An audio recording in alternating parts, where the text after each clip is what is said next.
Why results come when you stop caring? Well, firstly, it's really tough to stop caring. I totally understand that. But what is an attractive man in the eyes of a woman?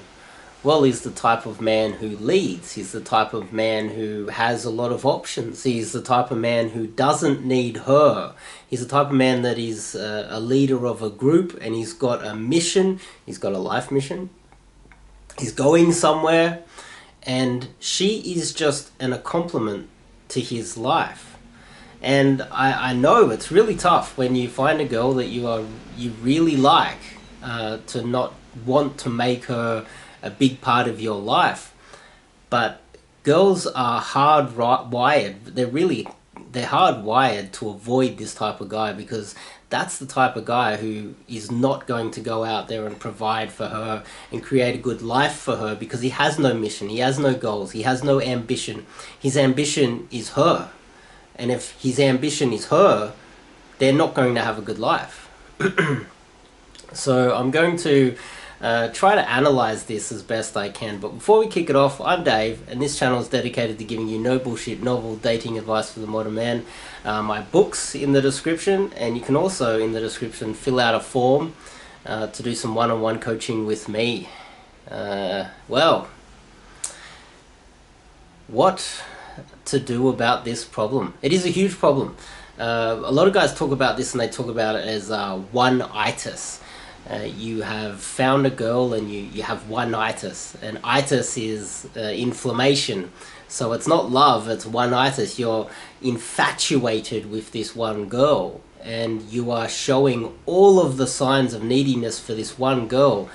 And what does that do? That turns her off. It gets her not interested in you. And then sometimes you'll meet a girl that you're kind of interested in. You show a little bit of intent. You show that you're kind of interested. And next thing you know, what happens? You realize you don't really care. And then what happens with her? She's all over you. She wants to hang out with you, and she's texting you. She's frustrated that you're not answering all the time. She's frustrated that you're busy, and you're like, can't be bothered with this one. How frustrating is that? But that's unfortunately how it is sometimes. It's not just the ones that you want you can't have, and the ones you don't want you can have. It's more about you get to a point where you stop caring. And now, if you're a single guy out there, to stop caring is a superpower, and that's when the results will start to come. So the best way to overcome this, in my opinion, is to make sure that you are bringing more girls into your life, and they find themselves on that level of, they're testing you out, they're seeing if you're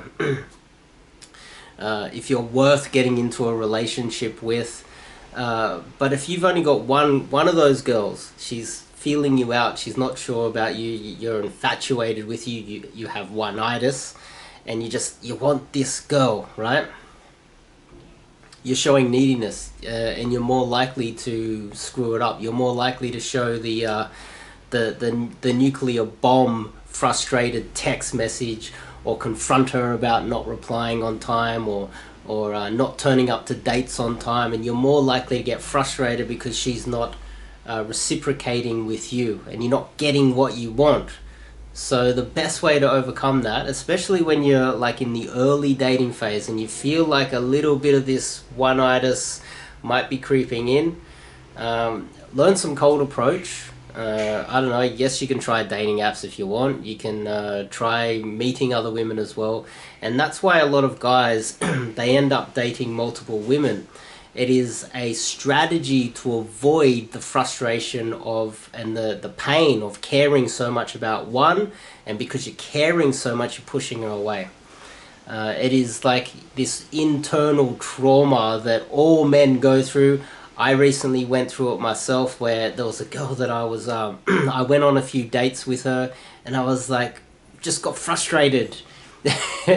and it's because I've been working so hard, and I got all these other things going on, and I only had one new girl on the kind of, she was out there. There's only one really new one at that particular moment that week, I got frustrated that she wasn't doing what I needed her to do to make this work, and she wasn't texting fast enough. Or in hindsight, she actually was, and in hindsight, it wasn't really that bad. It was more me. You know what I mean? So if you're in the same situation where there's this girl and you might have got a little bit frustrated and you've blown it, and then maybe it's happened this year or last year, and you think back and you think, what she was doing really wasn't that bad. I just needed to chill. I just needed to step back a bit, give her a bit more space so she can come to me. And I blew it because I said, how dare you not text me fast enough? Or she turned up an hour to our first or second date, and I thought that we were building on something, and she disrespected me. That's a huge issue, and it's something that all men have to deal with, because especially in Western countries, the women have the leverage, they have the options, and so one of the best strategies, obviously, to stop caring, and you can get those results, is to be in the early phases of dating different women, multiple women at one time, and all liking them all pretty much the same, or they're all the type of girl that you would love to be with, and then not caring so much about all of them, and eventually one will just fall in. You know, that's probably the best way, because you can't control your emotions. There's no real hack to this. This is just life. This is where, as men, we're just built that way. And that's why I like to coach guys cold approach, so that you can go out and meet women, you can meet multiples of women, and you can have them dating, and who cares, you might have like 3 or 4 girls you're dating at the same time, and they all might be very frustrating. They might be taking their time to reply, they might be taking their time to turn up on dates, they might be frustrating the hell out of you. But if you have multiples of them, you're kind of busy with each of them, you care just that little bit less, that you're just out of the red zone of frustration, and you might care a little bit less out of the one-itis, and then the results will come. And then you never know, all of them might want you, and then you get to pick which one you want. And that's the ideal situation, isn't it? And that's why I like cold approach. I love cold approach. It's also adrenaline rush, going over and speaking to people. It's awesome. It really is. But this is my analysis of why sometimes the results come when you just stop caring. And the best strategy is this. This is by far the best strategy. And having a life's mission, one man's life mission. But if you like this video, click the subscribe button and click the bell icon. And fill out that form if you want to do some coaching with me, and you can probably read my book too. I'll see you in the next video.